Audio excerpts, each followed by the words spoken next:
5 seconds. Start. Speaking in the Rajya Sabha, the leader of the opposition said, Mr. Deputy Chairman, this is an important bill and I welcome it heartily. It has always been the desire of all that there should be prevention of closures, lockouts and layoffs so that there may be rapid industrial development in our country. The Industrial Disputes Act is a very old piece of legislation. It requires a lot of changes. I am sure the proposed amendment will bring a great deal of relief to the people and the economy as a whole. I would like to make some suggestions for further improvement which may kindly be considered by the Honorable Minister. Sir, I would now like to make 3 suggestions on the Industrial Disputes Amendment Bill. First of all, in this bill, a provision has been made whereby the Act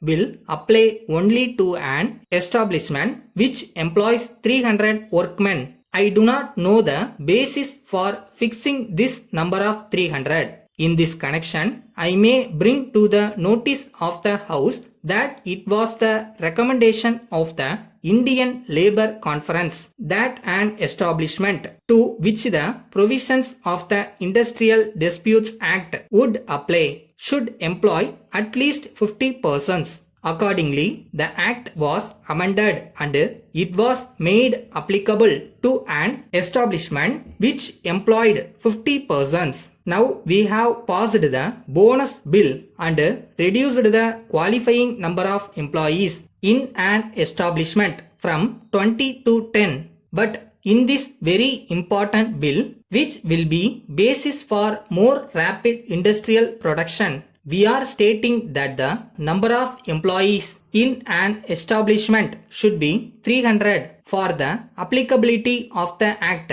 I would like the Honorable Minister to explain how this figure has been fixed in this legislation. I would suggest that in order to have uniformity, this provision about employment of 300 persons should be amended and it should be made 50. Secondly, I come to retrenchment. There are provisions in this bill according to which it is necessary to ask for permission before resorting to layoff or retrenchment or closure. I welcome this provision, but at the same time, it is provided that no such permission is necessary if the retrenchment is under an agreement which specifies a date for termination of service. I think it will be good if it is also provided that such an agreement can be made only with the prior permission of the government.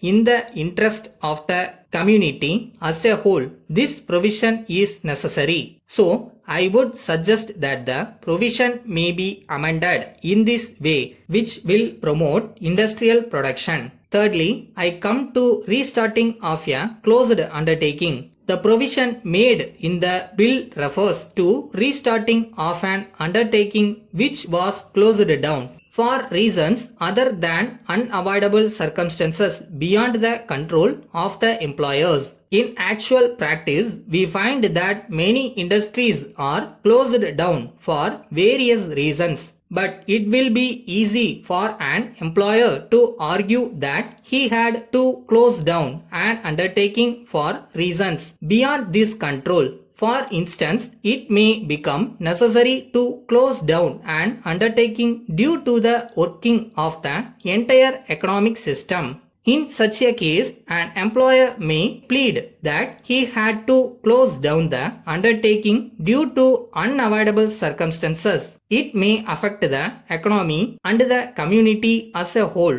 So, I suggest that it will be better if the provision is so modified as to make it applicable to all undertakings which are closed down for any reason. Letter from Mrs. Kumar and Sons Limited, Erode to Messrs. Thomas and James Limited, Coimbatore. Dear Sirs, we are in receipt of your letter dated 10th March we have requested us to supply 200 ceiling fans and 50 table fans within a week. We thank you very much for your order, but we regret to inform you that it is not possible for us to meet your demand immediately. The reason is that the consignment of fans which was coming to our place last month by lorry had been badly damaged due to an accident on the way. We are expecting another load of fans in a month's time. As soon as we receive the new consignment, we will be able to supply the items required by you. We shall be obliged if you can kindly wait for some more time. We are aware that non-delivery of goods at the stipulated time will cause much inconvenience not only to your concern but to the consumers also. So we leave it to you to decide in the matter. We would also like to remind you of the old bills that are pending to be settled by you. We request you to look into the matter and arrange to send the required amount in settlement of the old bills. We look forward to hear from you at an early date whether we can supply your requirement next month. Yours faithfully.